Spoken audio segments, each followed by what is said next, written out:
So we would go to Shenandoah National Park on the Appalachian Trail. We'd end up hitting the Long Trail in Vermont. We would do Lake Clark National Park in Alaska. We'd do Jasper National Park in Canada. And we built this resume where like we had gone out together and we're compatible, you know, adventure buddies, right? So, and that's where the story brings us to our next trip, which is Gates of the Arctic National Park in Alaska. And Gates of the Arctic National Park is a super remote area. We're dropped off by float plane and we're just let loose. There's no trails, no nothing, right? And we're having the time of our lives. We're watching caribou come over the mountainside by the hundreds, and we're seeing grizzly bears as much as we'd like to see grizzly bears. And so, you know, one at a time we have these experiences with them, and we name them. So there's Peekaboo, and there's Scaredy Cat, and there's the twins, the grizzly youth. And we have these experiences, and then, you know, and we're trained for that, or we're comfortable with that. We've had experiences with grizzlies in the past, so it's not totally throwing us off, but some of them are a little bit closer encounters than others. But it's like night 4 that Vince and I are going to bed, and it's our usual thing. You know, maybe we you know, share 2 ear pods and listen to some music.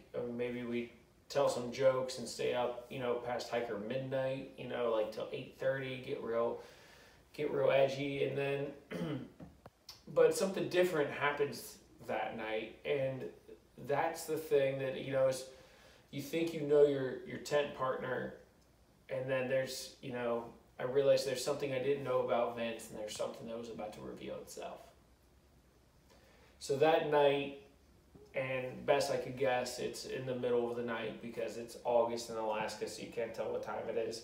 But Vince is shaking me on the shoulder, and he's waking me up, and he's whispering. He's obviously trying to be quiet, and he's whispering, hey BJ, wake up. So I wake up and I stare at him, just totally blank, like I have no idea what's going on. And he's very like serious in his face, and his, you know, his eyes are looking, you know, right at me. And he says, there's a bear right outside the tent. And so my mind just, you know, well, my heart just starts beating out of its chest, like my adrenaline is kicked way up. And, well, yeah, I'm a little scared shitless, right? Like, so, you know, I stare back at him thinking like, well, why aren't you doing anything, was my first reaction. Like, what's the game plan? And so I turn to my side, I grab our bear spray, and I kind of turn back to him for like some sort of response. Still nothing. So I turn back and I kind of peek through the mesh and the pop-up vent in the tent. And I just kind of want to see, like, is there something, like, what's going on? Where's it at? He's not, Vince isn't responding. I just assume he's just kind of like scared cold, right? I don't know what he's doing. So after looking through the pop-up vent for a second and trying to come up with my game plan, like, do I make a lot of noise and warn the other campers? Do I jump out with bear spray? Do I wait till it comes after me? Like, all these questions. And I turn back around, and again, heart going crazy. Vince is lying down, eyes closed, seemingly asleep.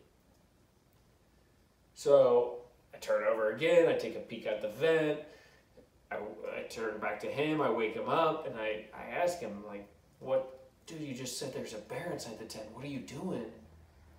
And he just kind of shrugs and shakes his head and basically denies it. And I look back and forth for a second.